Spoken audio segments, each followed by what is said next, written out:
புத்தியை தீட்டு. ஒரு காட்டிற்கு 2 மரவெட்டிகள் சென்றார்கள். மாலை மீண்டும் இருவரும் கூடும்போது ஒருவரிடம் அதிக விறகும் மேலும் அவர் அதிக களைப்படையாமலும் இருந்தார். மற்றொருவருக்கோ பயங்கர ஆச்சரியம். நம்மை போல தானே அவனும், அவனால் மட்டும் இப்படி இது சாத்தியமானது என்று ஆர்வம் தாங்காமல் அவனிடமே கேட்டுவிட்டான்.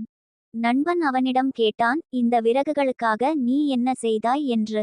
அவன் சொன்னான், இடைவிடாமல் வெட்டி கொண்டே இருந்தேன் என்று.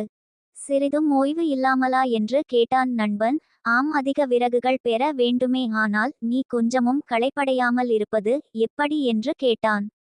நான் இடையில் அடிக்கடி ஓய்வு எடுத்து கொள்வேன் என்று சொன்னான் நண்பன். மறுநாள் அவனும் அதேபோல் ஓய்வு எடுத்து எடுத்து மரம் வெட்டினான். இருப்பினும் அவனால் நண்பன் அளவுக்கு மரம் வெட்ட முடியவில்லை.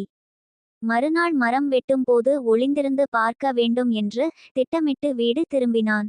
மறுநாள் மரம் வெட்ட பிரிந்து சென்ற பின் அவன் நண்பனை பின்தொடர்ந்து சென்றான். நண்பனும் அரை மணி நேரம் மரம் வெட்டி விட்டு ஓய்வாக அமர்ந்தான்.